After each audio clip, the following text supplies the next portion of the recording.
So my background to start was kind of healthcare based. In college, I got a bachelor's in exercise science, and then I wanted to pursue further education. So then I got a master's in biomechanics, which is kind of where math and physics meets physical therapy and rehabilitation.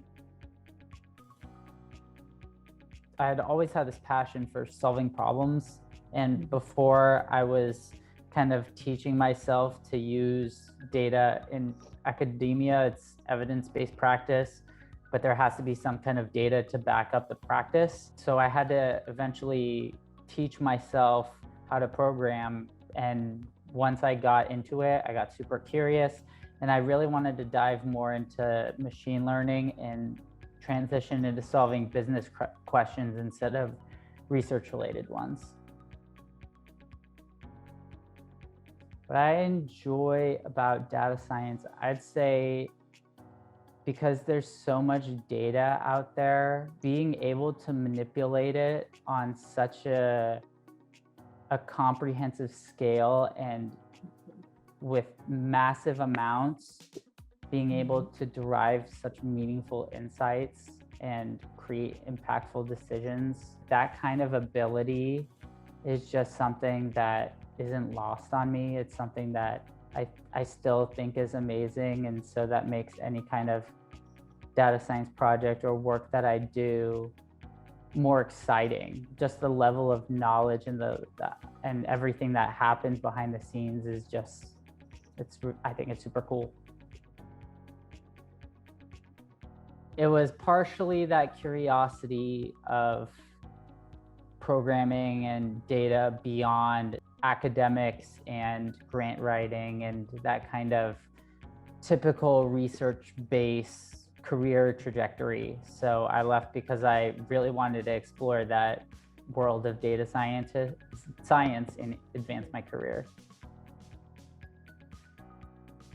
Part of my previous jobs had required me to do some kind of programming, but I didn't have any kind of experience before. So it was more teaching myself through online courses. But when I decided that I wanted to become a data scientist, I started by self-teaching myself basic Python, R, and SQL, because I knew those were the main things in a data scientist toolkit, and would help have me have an extra leg up before the boot camp. So a funny story, I was also accepted to a different data science program, but after comparing the two, I felt like NYC Data Science Academy was the clear best choice to help me best position myself to become a data scientist. I chose New York City Data Science Academy mostly because of their reputation, how highly they were rated. I also considered their impressive curriculum and the opportunity to grow my professional network through interacting with my cohort. I thought it was a very positive experience. I obviously wish I got to know some of my cohort in person, and I hope to do that eventually. It actually worked out really well because I got to continue living where I was, but still being able to have access to such an amazing program. The ability to interact with my instructors over Zoom was actually very efficient, despite what you'd expect. And then I was able to bond with some of the other students in my cohort. From the beginning of the boot camp, there was always, starting within the first week, some kind of job placement session, just kind of wading us into, this is what you need to expect, this is how you need to prepare, having alumni come back and talk to us. And then once we got toward the end of the program, really giving us case studies and having us rehearse machine learning theory and develop our cheat sheets that would really improve our candidacy. Go back and listen to the job placement sessions again, because reviewing them a second time, I picked up on things that I didn't hear before, and that turned out to be helpful. Updating my job placement tracker and sharing it with Vivian to keep myself accountable. And then I would say, most important, just trust everything Vivian has to say and what you have to do in order to be successful, because she was right.